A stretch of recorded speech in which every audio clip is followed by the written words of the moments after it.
추석 명절 잘 지내셨죠? 얼굴 몰라볼 정도로 변했습니다. 하여튼 하나님의 은혜 가운데 여러분 잘 지내다가 이렇게 만나 뵙게 되어서 하나님께 감사드리고 영광 돌립니다. 또 이곳에 아직 오지 못한 우리 믿음의 식구들도 무사히 안전하게 운전 잘 하시고 잘 귀가하기를 주의 이름으로 축복합니다. 제가 명절 기간에 콘크리트 유토피아라는 영화를 봤습니다. 우리 가족끼리 집에서 보았는데 보고 나서 제 마음속에 그런 생각이 들더라고요. 거기에 그 성경 구절이 하나가 나와 있어요. 내 이웃을 내 몸같이 사랑하라. 그리고 그 주인공이 마지막 남자가 박준성가요? 그 사람이 죽을 때 교회에서 이렇게 죽었거든요. 보신 분 있으세요?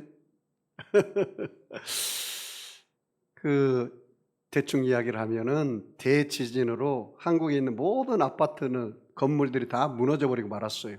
폐허가 되었어요. 그런데 저기 강남 어느 103동 아파트만 황궁 아파트라고 나오는데 그 아파트만이 한 채만 멀쩡히 무너지지 않았어요. 그래서 사람들이 아주 난리가 났습니다.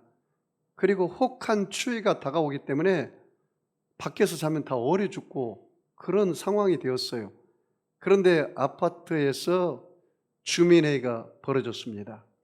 저들을 빈방에다가 살지 않는 빈방, 아파트 빈방 있잖아요. 빈방에다 재우고 우리가 함께 저들을 도와주면서 살 건지, 그렇지 않으면 저들을 아파트 얼씬도 못하게 울타리를 치고 막을 건지, 그렇게 투표를 했어요. 그 투표, 찬성 투표가 많이 나왔을 거예요? 반대 투표가 많이 나올 것 같아요? 반대 투표가 많이 나왔어요. 반대 투표가. 여러분, 세상 사람들은 자기 손해보는 거 싫어합니다. 절대로 싫어합니다. 그래서 세상 원칙과 방법을 통해서 다수결로 한다면 절대로 그리스도의 사랑과 용서와 은혜가 없습니다. 그래서 아파트 주민들이 우리도 먹고 살기 힘든데 우리라도 살아야지 저 사람들 받아주면 안 된다. 그래서 못 받아준다는 거예요. 결국 밖에 가 있던 사람들 대부분이 얼어서 죽고, 그리고 나중에 받아주지 않았기 때문에 이들이 또 정찰 나갔을 때 그 받아주지 않는 사람들이, 정찰 나간 사람들 막 위에서 돌을 던져가지고 또 죽이고, 이런 비극적인 현상이 드러나고 말세의 징조와 같은 그런 이 영화였습니다. 나는 그 영화를 보고 나서 내 마음속에 많은 질문이 생겼습니다. 내가 만약에 저 아파트 주인이라면, 내가 대표가 되었다면 어떻게 행동했을 것인가? 여러분, 세상의 원칙은 다수결이 다 하나님의 뜻이 아닙니다. 하나님 방법이 아닙니다. 세상 사람들은 절대로 손해보기 싫어해요. 일단 자기가 살아야 돼요. 다른 사람과 함께 생존하고 다른 사람과 함께 윈윈하는 법칙이 아닙니다. 용서가 제대로 되지 않습니다. 제가 부끄러운 고백을 하나 하기 원합니다. 제가 미국에서 10년 동안 이민 목회를 했습니다. 그래서 제가 2008년에 미국에 가서 이민 목회할 때 인디아나에서 목회를 했는데 참 힘든 목회를 했습니다. 한 영혼이 천하보다 귀한 것을 그때 알았습니다. 그래서 영혼들을 늘 신방하고 기도하고 제가 3년은 매일 아침마다 울었던 것 같습니다. 왜냐하면 성도들의 삶이 너무 고달프고 힘들어요. 아침에 땅을 보고 갔다가 저녁에 땅을 보고 돌아오는, 그러니까 세상 말로 죽도록 일하는 그런 1세대의 삶을 제가 뼈저리 몸소리 그들과 함께 느꼈기 때문입니다. 그리고 가정들이 다 평탄하지가 않아요. 참 힘든 가정을 살고 또 자녀들도 힘들고 어려운 가운데 그렇게 살아가고 있습니다. 그런 목회를 했는데 제가 선교대회차 한국에 왔을 때 우리 교회 어느 한 가정이 다른 교회를 갔어요.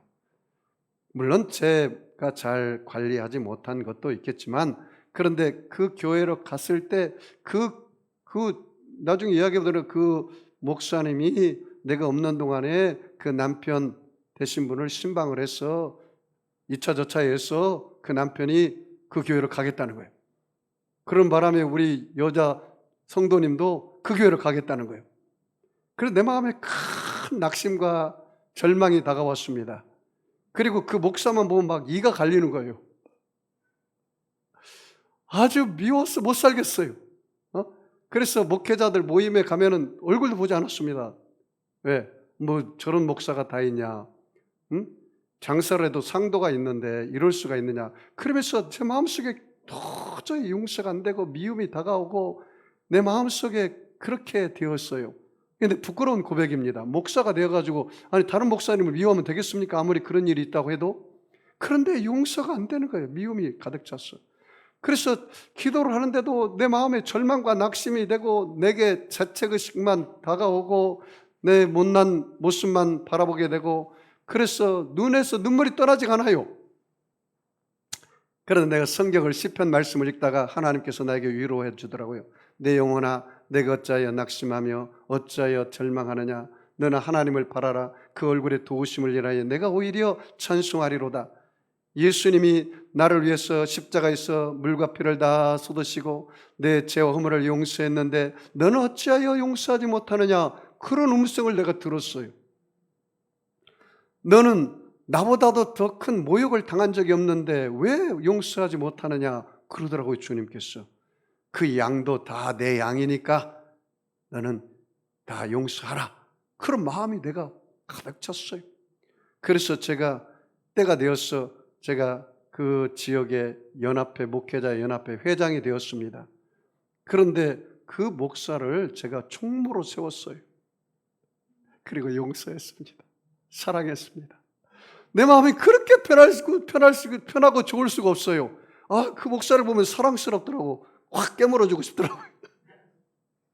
근데 그 마음이 오기까지는 많은 세월이 걸렸습니다. 제 마음에 제가 하나님이 나를 연단하기 위해서 하나님 나를 훈련하기 위해서 그랬구나 라는 사실을 깨달았습니다. 사랑하는 성도 여러분, 이 추석 명절에 모여서 자식들이 부모님 앞에서 서로 재산 싸움하고 또 상처받았다고 엄마 아빠가 나에게 물려준 재산이 뭐냐 하고 멱살 잡고 그런 가정들이 얼마나 많이 있습니까? 또 부모가 그 자식들이 나에게 불효를 저질렀다고 그 자식을 용서하지 못하고 사는 그런 콩가루 가정들이 얼마나 많이 있습니까? 또 남편이 아내를 용서하지 못하고 또 아내가 저 속물 남편을 용서하지 못하고 그런 가정들이 얼마나 한국에 비일비재합니까? 지난주 제가 국민일보 사설을 보면서 마음에 큰 아픔이 있었습니다. 우리나라가 갈수록 부모가 자살하기 전에 자식을 죽이고 자기가 자살한다는 거예요.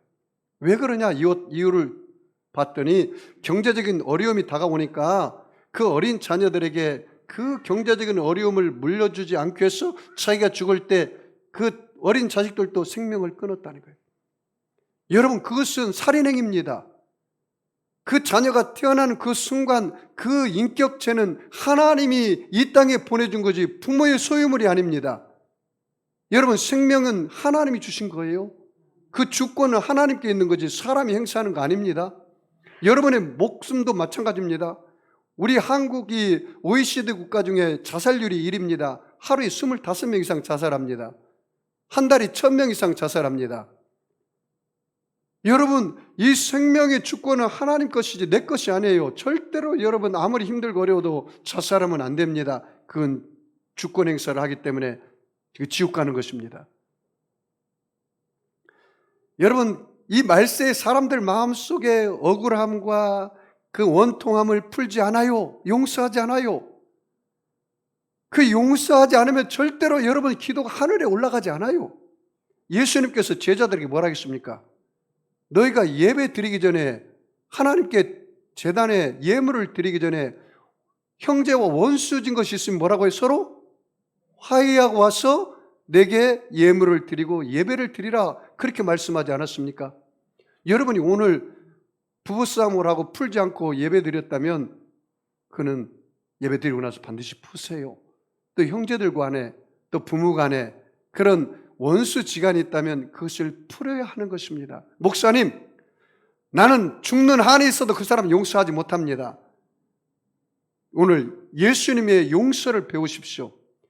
용서는 예수님께서 용서가 되든 안 되든 용서를 위해서 어떻게 해요? 기도하라 그렇게 말했어요.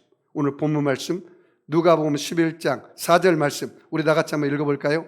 우리가 우리에게 죄 지은 모든 사람을 용서하오니 우리의 죄도 사하여 주시옵고 우리를 시험에 들게 하지 마시옵소서 하라. 거기 봐요. 우리가 우리에게 죄 지은 모든 사람을 어떻게 해요? 용서하오니. 그 다음에 어떻게? 우리의 죄도 사하여 주시옵고. 여러분, 내가 저 사람의 죄를 용서했으니 주님 내 죄를 용서해 주세요. 이렇게 기도하라는 거예요. 저 사람의 죄는 용서하지 않고 내 죄만 용서해 달라고 하는 것은 어불성설이라는 거예요. 앞뒤가 안 맞는단 말이에요. 응? 여러분 마음속에 목사님 나는 절대로 저 사람을 위해서 용서할 수 없어요. 그렇다면 마냥 시간이 흘러가도록 내버려 두면 안 됩니다. 우리 예수님께서 오늘 뭐라 했어요? 용서를 위해서 기도해야 돼요. 그럼 목사님 어떻게 기도합니까? 보세요. 저를 따라서 볼까요? 하나님, 나는 저 사람을 절대로 용서 못합니다. 그렇게 기도하세요. 하나님, 나는 저 사람을 절대로 용서 못합니다. 그럼 하나님께서 뭐라고 할까요? 나도 너를 절대로 용서 못한다. 그런 음성이 들리지 않을까요? 야 이놈아, 너의 모든 죄 허물을 내가 다 용서해 줬는데 왜 용서 못하니? 이런 음성이 들리기 시작할 겁니다. 그러니까 여러분, 예수님께서 오늘 용서를 하고 싶어서 마음이 들어서 기도하라는 게 아니고 용서하고 싶은 마음이 안 들어도 뭐라고요? 용서하게 해달라고 기도하고, 그러면 용서를 못하고 싶으면 용서를 못한다고 기도를 하세요. 용서를 못한다고. 주는 나의 피난처라는 책을 쓴 코리데붐 여사에 대한 이야기를 들어봤습니까? 이 코리데붐 여사는 네덜란드 사람입니다. 2차 세계대전 당시 네덜란드 코리데붐 여사 집에 유대인을 숨겨준 죄로 가족들이 모두 독일군에게 체포되어 강제 수용소에 끌려가 gat혔습니다. 이 네덜란드인 이 코리데붐 여사가 유대인들을 집에다 숨겨뒀어요. 그것이 들통이 나버린 거예요. 그래서 유대인들을 숨겨준 죄로 독일 나치들에게 붙잡혀서 강제 수용에 끌려가 갇히게 되었습니다. 부모님과 언니는 그 가혹한 고문을 이기지 못해서 수용소에서 죽어버렸어요. 코리데붐 여사는 구사일생으로 살아서 고국으로 돌아오게 되었습니다. 그 후 코리데붐 여사는 신학교에 가서 공부를 하고 주의 종이 되었습니다. 코리데붐 여사가 복음을 증거할 때 성령의 음성이 들려왔습니다. 너는 독일이 전쟁을 일으킨 민족이기 때문에 지금 큰 상처를 입고 있다. 그들에게 가서 복음을 증거하라. 독일은 전쟁을 일으켜서 큰 상처를 입었고 이제 패전 국가가 되었으니까 그 곳에 가서 복음을 전하라는 거예요. 근데 코리데붐 여사가 주님의 음성을 단호하게 거절했습니다. 주님, 나는 못 가요. 아니, 그 독일 나치가 우리 어머니를 죽이고 우리 언니를 죽인 나라에 내가 가서 복음 전한다고요? 못 가요. 쉽게 말하면 일제 36년을 지배한 일본에 가서 복음 전하라. 나는 못 전해요. 저들이 폭삭 망했으면 좋겠습니다. 권투할 때 그냥 우리나라 사람이 때려가지고 일본 사람을 키우시고 박수치고 축구는 그냥 반드시 이겨야 되고 일본 사람이 일을 갑니다. 나 못 가요, 독일에. 그렇게 예수님께 하나님께 거절했습니다. 그럼 하나님의 음성이 다 들렸습니다. 하나님께서 가라면 어디든지 가라. 그랬더니 하나님께 다시 말씀드려요. 사랑하는 딸아, 내가 나를 저주하고 욕하고 등진 사람들을 위해서 십자가를 진 것을 기억하라. 내가 내 딸이면 독일 사람이 가서 복음을 전하라. 그 말씀을 듣고 코리데붐 여사는 독일에 가서 복음을 전했습니다. 그녀는 가는 곳마다 많은 사람들이 눈물을 흘리며 회개하고 주님께 나오는 것을 보았습니다. 그런데 하루는 그 부흥 집회를 하고 말씀을 증거했습니다. 강단에서 내려오자 많은 사람들과 악수하고 있는데 줄 저 뒤에 앉아있는 그 포로 수용소의 그 단장이란 사람, 그 사람이 자기 어머니를 죽이고 자기 언니를 죽인 사람이요. 막 이가 갈리는 거예요. 막. 근데 저 사람은 나를 몰라. 모를 수밖에. 그 수많은 사람들을 죽이고 그랬으니까.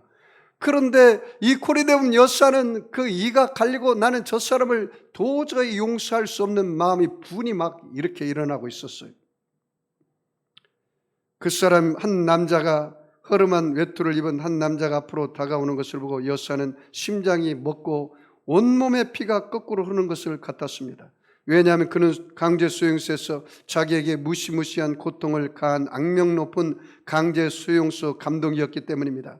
그 남자는 한겨울 이른 아침에 여자 포로들을 낫체로 바깥에 서 있게 하고 먹을 것도 주지 않고 갖은 횡포를 다해 괴롭힌 장본이었습니다.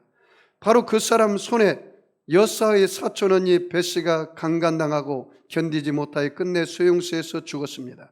강제 수용소에서 있었던 악몽 같은 괴로운 기억들이 주마등같이 스치는데 앞에 있는 바로 그 남자에게 손을 내밀고 그를 용서하라고 주님께서 말씀하고 있었습니다. 하나님, 저 사람만은 용서할 수 없습니다 라고 솔직하게 주님께 아뢰었습니다.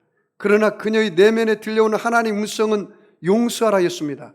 코리 여사는 다시 전 용서할 마음이 생기지 않습니다 라고 대답했습니다.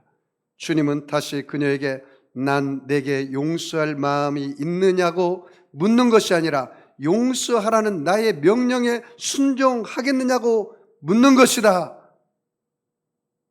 라는 주의 음성을 들었습니다. 마침내 자신의 감정과 상관없이 그녀가 의지적으로 순종을 결단하고 두 팔을 내밀어 앞에 온 그 포로 수용소 이를 갈린 원수의 손을 잡자 성령께서 역사에서 그를 진정으로 용서하게 되는, 그를 포옹하게 되는 역사가 일어났다는 이 내용, 코리데움 여사의 주는 나의 피난처라는 책에 기록된 내용입니다. 주님, 난 용서할 수 없어요 라고 기도하는 순간 이미 용서의 능력이 그 코리데움 여사에게 주어지고 그를 용서했다는 사실입니다. 여러분, 성경에 요셉 이야기 아시죠? 요셉이 17살에 형들이 요셉을 애굽의 종으로 팔아버렸어요. 그리고 13년이 걸려서 요셉이 국무총리가 되고 형들을 만났습니다. 자기 신분을 알리자 형들이 벌벌벌 떨었어요. 야, 요셉이 이제는 원수를 갚겠구나, 우리를 죽이겠구나, 그런 생각이 들었어요. 그랬을 때 요셉이 뭐라 하겠습니까? 형님들, 나를 판 것을 두려워하지 마세요. 형들이 한 것이 아니라 하나님이 하신 것입니다. 할렐루야. 요셉이 뭐가 세워진 거예요? 하나님의 주권이 세워진 겁니다. 여러분의 인생의 모든 일어난 일들을 누가 하셨다고 믿어야 돼요? 하나님이 하셨다고 믿어야 돼요. 그래서 요셉이 뭐라고 말합니까? 형들이 나를 팔았으므로 두려워하지 마세요. 하나님이 이와 같이 하셨고 이 일을 통해서 하나님이 오늘날 만민의 생명을 구원코자 하신 것입니다. 하나님을 사랑하는 자, 그 뜻대로 부르심을 입은 자에게 모든 것이 협력하여 뭐가 돼요? 선이 되었다는 사실이에요. 여러분, 하나님의 주권이 세워져야 정말 우리가 다른 사람을 용서할 수가 있어요. 성경에 보면요, 아브라함과 롯에 대한 이야기가 나옵니다. 아브라함이 롯에게 조카에게 말합니다. 조카 롯아, 너가 보이기에 좋은 땅, 아름다운 땅 너가 선택해서 가라. 그때 조카 롯이 정말 보기에 아름답고 옥토가 되는 소돔과 고모라를 향해서 선택해서 갑니다. 원래 장유유서 문화거든요. 유대 나라도. 그러면 삼촌께서 먼저 원하시는 땅, 좋은 땅을 선택해서 가세요. 그리고 나오면 내가 다른 땅을 선택하겠습니다. 이렇게 말해야 하지 않겠습니까? 그런데 롯은 그렇지 않았어요. 먼저 자기가 좋은 땅을 선택해서 가버렸습니다. 그때 이 아브라함 마음에는 많은 섭섭함과 많은 마음의 아픔이 있었을 것입니다. 그럼에도 불구하고 허락했습니다. 그런데 나중에 이제 일이 벌어지고 말았습니다. 시간이 한참 흐른 후에 그 고돌라오멜 왕이 연합군을 소집해서 소돔과 고모라를 쳐들어가서 다 그것을 박살내고, 그리고 롯을 잡고 그 가족을 잡고 다 데리고 포로로 갔습니다. 그 이야기를 들은 아브라함이 318명의 군사를 이끌고 밤에 야습을 해서 그 조카 롯을 구해옵니다. 그리고 전리품을 다 뺏어 옵니다. 모든 재산을 다 찾아옵니다. 그때 그돌라오멜 왕이라는 사람이 이 아브라함을 영접해요. 그리고 떡과 포도주를 줍니다.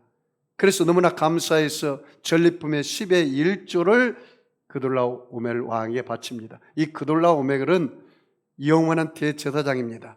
예수님을 상징합니다. 떡과 포도주는 성찬을 상징합니다. 이 아브라함이 어떻게 하다가 이 그돌라오멜 예수님과 같은 분을 만나게 되었습니까? 조카를 생명을 걸고 가서 구해온, 조카를 사랑하는, 조카를 용서하는 그 사랑과 용서가 있었기 때문에 바로 그돌라오멜 왕인 떡과 포도주를 대접받는 예수님을 영접한 것입니다. 자, 바꿔서 말하면 여러분의 마음속에 아직도 내 마음에 미움이 있고 용서가 없고 사랑이 없다면, 정확하게 표현하면 아직 예수를 정확하게 만나지 않았다라고 이야기할 수가 있습니다. 여러분, 보이는 형제를 사랑할 수 없는 사람이 보이지 않는 하나님을 사랑한다는 말은 거짓말입니다. 여러분, 용서의 열매는 사랑입니다. 요한일서 4장 20절 말씀에 누구든지 하나님을 사랑하노라 하고 그 형제를 미워하면 이는 거짓말하는 자니, 그렇게 말했어요. 하나님을 사랑한다 하고 그 형제를, 보이는 형제를 미워하면 거짓말한 자다.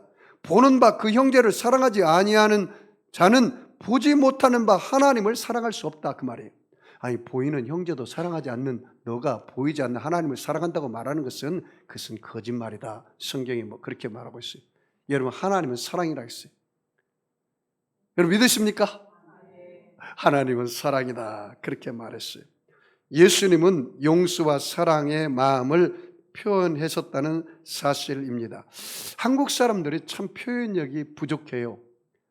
여러분, 표현하지 않으면 알 수 없는 게 두 가지가 있습니다. 뭘까요? 용서와 사랑입니다. 용서합니다. 나를 용서해 주세요. 내가 잘못했습니다.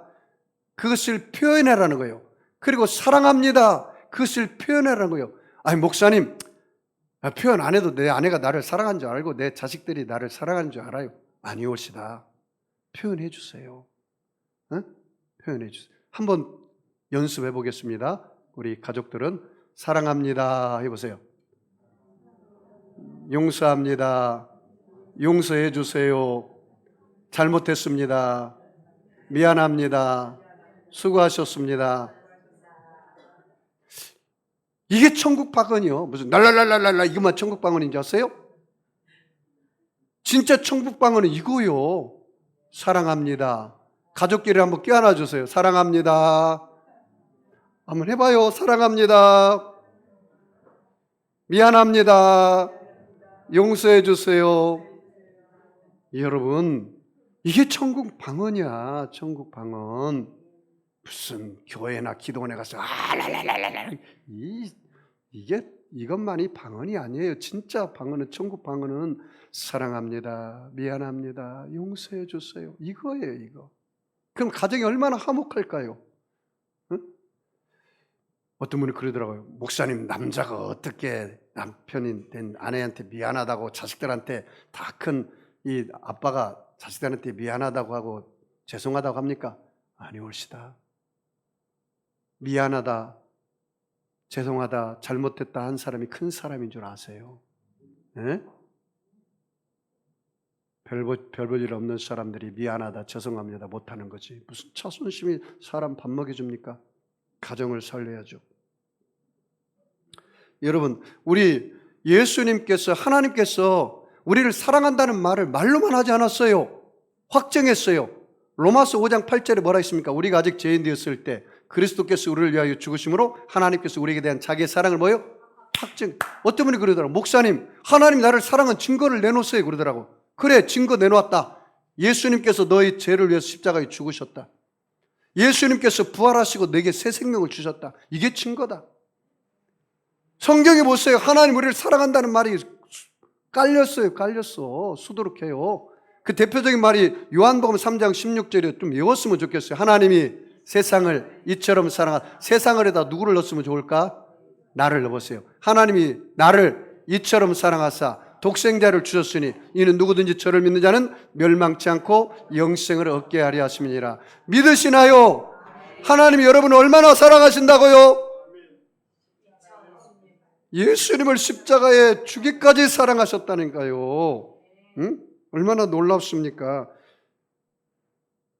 마태복음 5장 23절 24절에 예물을 제단에 드리려다가 거기서 내 형제에게 원망 들을 만한 일이 있는 일이 생각나거든 예물을 제단 앞에 두고 먼저 가서 형제와 화목하고 그 후에 와서 예물을 드리라. 그렇게 말씀하고 있어요.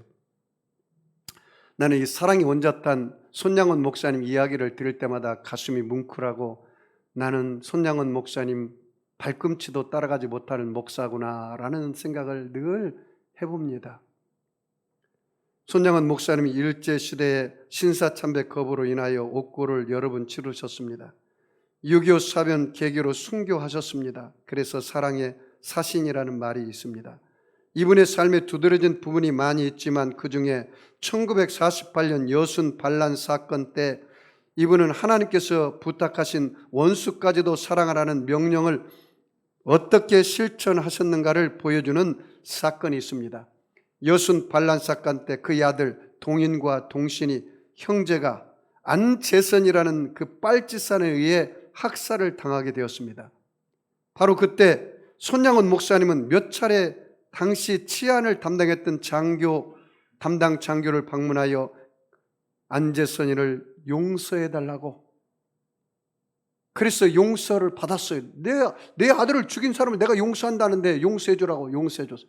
그리고 그 안재선을 이름을 성을 바꿨어요. 손재선이라. 그리고 양자로 삼았어요. 여러분 아침에 일어나서 만약에 여러분이 손양원 목사님이랑 아침에 일어나면 그 사람 안재선을 보면 뭘로 보일까요? 내 두 아들을 죽인 원수로 보일 거 아니에요. 손양원 목사님을 양자로 삼았단 말이죠. 그리고 나중에 신학을 보내서 주의 종이 목사가 됐어요. 그 안재선 사람이. 그래서 이름을 바꿔 손재선이라고 했어요. 손재선. 야, 나는 이 이야기를 읽으면서 정말 하나님의 사랑과 이웃사랑을 이렇게 철저히 실천한 분이 세상에 어디가 있을까? 그런 생각을 해봅니다.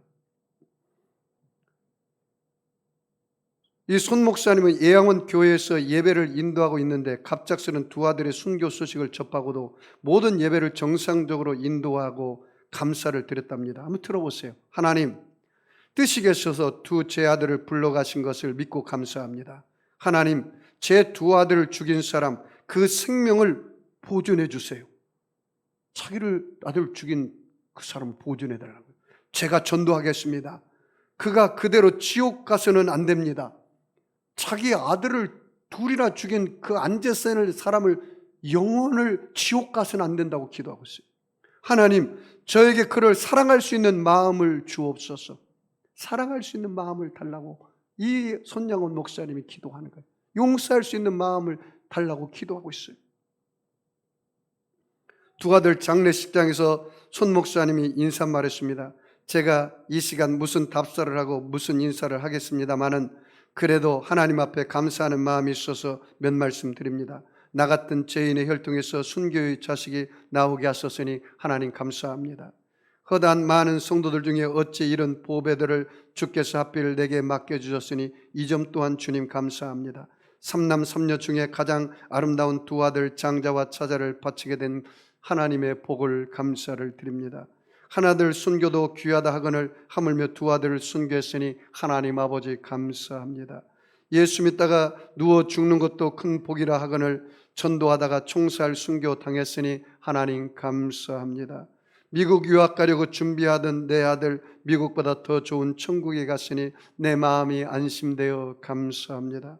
나의 사랑하는 두 아들을 총살한 원수를 회개시켜 내 아들 삼고자 하는 사랑의 마음, 용서의 마음을 주셨으니 감사합니다. 두 아들의 순교로 말미암아 무수한 천국의 아들들이 생길 것이 믿어지니 하나님 아버지 감사합니다. 이 같은 역경 중에도 8가지 진리와 하나님의 사랑을 찾는 기쁜 마음, 여유 있는 믿음 주신 우리 주 예수 그리스도께 감사합니다. 이렇듯 과분한 축복을 누리게 된 것을 감사합니다. 장례식은 눈물바다로 변해버리고 말았다고 합니다. 장례식 후에 감사헌금을 1만 원을 하나님께 올렸다고 합니다. 당시 손 목사님이 한 달 사례비가 80원인데 1만 원을 드렸다는 거예요. 80원. 한 달 월급이 80원. 1만 원. 전 재산을 드린 거나 마찬가지죠. 그가 신사참배를 거부하고 투옥되어 있는 동안 사랑하는 아내인 정양순 사모에게 보낸 옥중서신인데 병든 아내를 향해서도 감사를 권했다고 말합니다. 그리고 나중에 순교 당하신 후에 유언으로 동일동신묘에 합장을 하고 이야기했다고 합니다. 그래서 합장을 했다고 합니다. 여러분, 예수님은 십자가의 죽음으로 용서를 실천하셨습니다. 우리 마지막 말씀 읽고 마무리하겠습니다. 우리 누가복음 23장 34절 우리 다 같이 읽겠습니다. 누가복음 23장 34절 같이 읽을까요? 이에 예수께서 이르시되 아버지여 저들을 사하여 주옵소서. 자기들이 하는 것을 알지 못함이니이다 하시더라. 그들이 그의 옷을 나누어 제비 뽑을세. 여기 보십시오. 예수님이 십자가에 죽으실 때 뭐라고 기도했습니까? 아버지 저들을 사하여 주옵소서. 용서하여 주옵소서. 어떤 사람입니까? 사내들의 공회원과 대제사장과 그 로마 구인들이 자기를 십자가의 못을 받고 채찍하고 온갖 모욕을 줬는데 그들을 용서하라는 거예요. 그런데 그 예수님의 마지막에 이렇게 얘기했어요. 자기들이 하는 것을 알지 못함이니이다. 여러분, 이스라엘 백성들과 대제사장들과 유대인들은 예수님이 하나님의 아들인 것을 인정했나요? 몰랐죠. 하나님의 아들인 것을 모르죠. 메시아인 것을 모르고 예수님을 십자가에 못 박아 죽였단 말이죠. 저들이 하는 것을 알지 못함이니이다. 그렇게 말하고 있습니다. 사도 바울은 고린도전서 2장 8절에 만일 알았더라면 영광의 주를 십자가에 못 박지 아니하였으리라. 사도 베드로도 사도행전 3장 17절에 형제들아 너희가 알지 못하여서 그리하였으며 너희 관원들도 그리한 줄 아노라. 그렇게 말씀하고 있습니다. 저는 이 이야기만 하고 오늘 말씀을 마칠까 합니다. 두란노 아버지 학교 행복, 두란노 아버지 학교 가정회복 사역 팀장인 정혜성 씨의 글입니다. 아버지 이제는 사랑한다고 말할 수 있어요라는 책에 나온 글입니다. 정혜성 씨는 아버지에게 청소년 때 온통 얻어맞고 폭력의 기억만 가지고 자랐다고 합니다. 아버지는 언제 터질지 모르는 그 분노는 가정을 공포의 창으로 만들고 있답니다. 그 정혜성 씨 아버지는 집에 들어오면 자녀들을 때리고 그렇게 폭력을 행사하는 아버지였습니다. 어느 날 친구 집을 방문했다가 자기 친구가 아버지와 씨름하고 아버지 배를 만지고 아버지 엉덩이를 만지고 그렇게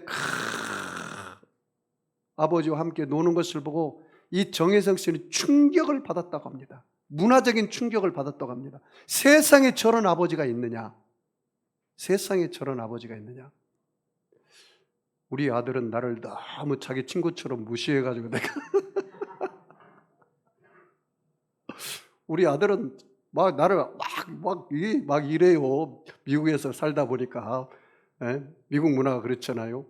내가 한국에 오면 내가 약간 좀 무게를 잡습니다. 근데 이 정혜성 씨는 한 번도 아버지와 씨름하거나 아버지와 허그한다든가 아버지 사랑해요 고마워요 이런 말을 머리털 나눠서 한 번도 해본 적이 없다는 거예요. 그런데 이 정혜성 씨가 복음을 듣고 23살에 DTS 예수 전도단에 하는 DTS 훈련이 있거든요. 예수 제자 훈련이라 해서 그 앞자를 써서 DTS라 해서 Disciple Teaching 이런 훈련을 받아 학교에 갔어요. 스쿨이라는 학교에 가서 훈련을 받았어요. DTS 훈련을 받았어요. 그 훈련을 받으면서 이 정혜성 씨 마음이 변화되기 시작했어요. 사랑의 언어를 듣지 못하고 말하지 못하고 자란 그는 사랑의 표현을 위해서 이제 기도하기 시작했습니다. 그의 나이 23살 되던 해 그는 아버지에게 전화를 드려 아버지 저를 낳아주시고 길러주시고 기도해 주신 것을 감사하다고 말하고 싶었어요. 그래서 전화를 걸었습니다. 아버지 저를 낳아주고 길러준 거 감사해요. 그랬더니 그래 열심히 해라. 그때 그는 다시 아버지 오늘 꼭 드릴 말씀이 있는데요. 그때 아버지가 뭔데? 기도하고 연습했지만 말이 나오지 않았다고 합니다. 간신히 용기를 내어 23년 만에 처음으로 이렇게 이야기했다고 합니다. 아버지, 기어들어가는 목소리로 아버지 사랑합니다 하고 전화를 뚝 끊었다는 거예요. 전화를 끊고 나서 이 정혜성 씨 마음속에 하나님의 사랑의 파도가 밀려왔다고 합니다. 엉엉 울었답니다. 아버지가 자기를 학대하고 자기에게 폭력한 것을 용서하기 시작했다고 합니다. 다 용서가 되더라는 거예요. 그리고 이 정혜성 씨가 장가를 갔습니다. 그리고 7년이라는 세월이 흘렀습니다. 그런데도 불구하고 아버지의 변화는 감지할 수가 없었습니다. 어느 날 그는 기도하다가 아버지를 한번 안아드리고 싶다는 강한 열망이 생겼다고 합니다. 정혜성 씨 이야기를 직접 제가 인용해서 읽어드리겠습니다. 구정날 부모님 댁에 세배를 하러 가기 위해 집을 나서면서 오늘은 아버지를 안아드리라 결심했다. 부모님 댁에 도착해 세배를 드렸다. 아버지는 나에게 이제 사역자가 되었으니 주 안에서 사역을 잘하라고 격려해 주셨다. 그때 내가 아버지에게 아버지하고 꼭 한 번 하고 싶은 것이 있는데요. 이 말을 조금 흘렸어요. 그 아버지가 당황을 하더라는 거예요. 얘가 무슨 말을 하고 싶단 말인가? 자리에서 일어나 아버지에게 다가가려 했다. 앉아있는 아버지와 내가 서 있는 그 거리가 불과 1.5m밖에 안 됐는데 그 거리가 요단강처럼 멀어 보였다는 거예요. 홍해같이 멀게 느껴졌다는 거예요. 옆으로 뻗어져야 할 다리가 떨어지지 않았다고 합니다. 하지만 오늘 못하게 되면 나는 진정 후회하게 될 것이라는 생각에 그런 마음속으로 강하게 다짐하고 용기를 내어 앉아 계시는 아버지 앞에 다가가 아버지 무릎에 꿇었다고 합니다. 그리고 아버지를 꼭 껴안았답니다. 난생 처음 아버지를 껴안는 거예요. 이 사람이 정혜성 씨가 30년 만에. 그러면서 울면서 이렇게 말했답니다.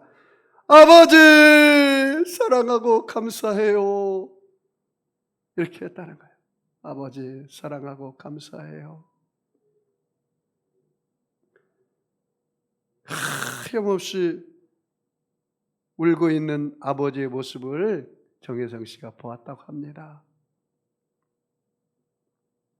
나는 그때 아버지 역시 당신의 아버지에게 한 번도 사랑의 안김을 경험해 보지 못했기에 나를 안아주고 싶었지만 어떻게 해야 할지는 몰랐다는 생각이 들었다고 합니다. 정혜정 씨 아버지가 그 할아버지로부터 한 번도 아버지가 그 할아버지에게 안겨본 적도 없고 그 할아버지한테 그 아버지에게 사랑한다는 말을 들어본 적이 없고 그래서 안겨본 적 없고 들어보지 못했기 때문에 그 아들에게 못하고 있었다는 사실을 그때서 이 정혜성 씨가 깨달았다는 거예요. 그러면서 아버지가 그렇게 불쌍하더라는 거예요. 우리 아버지는 사랑도 받지 못하고 우리 아버지는 아빠로부터 안겨보지도 못하는 불쌍한 아빠였구나. 그래서 나를 그렇게 사랑도 못하고 안아보지도 못한 아빠였구나 라는 사실을 그때서 깨달았다고 합니다. 짧은 시간이었지만 너무나도 좋았다. 옆에 계신 어머니도 울고 뒤에 있던 아내도 울고 그곳은 눈물바다가 되었다. 나는 거기서 천국을 경험했다. 그곳에는 아버지와 자녀 사이에 어떤 불필요한 긴장감이나 어색함이 더 이상 없었다. 진정한 평안과 기쁨만이 충만했다. 최근에 강의를 마치고 돌아오는 중에 아버지 전화를 받았다. 아버지 어디세요? 여기 월마트다. 그런데 너에게 할 말이 있다. 뭔데요? 한동안 침묵이 흐르고 난 후에 아버지 음성입니다. 회성아, 나 너 사랑한다. 하고 전화를 끊더라. 회성아, 난 너를 사랑한다. 이 말을 얼마나 하고 싶었을까요? 만나서 하기에는 부끄러웠어. 전화로 아빠 어디세요? 내 월마트다. 왜 전화하셨나요? 내가 너에게 할 말이 하나 있다. 뭔데요? 아들아, 내가 너를 사랑한다.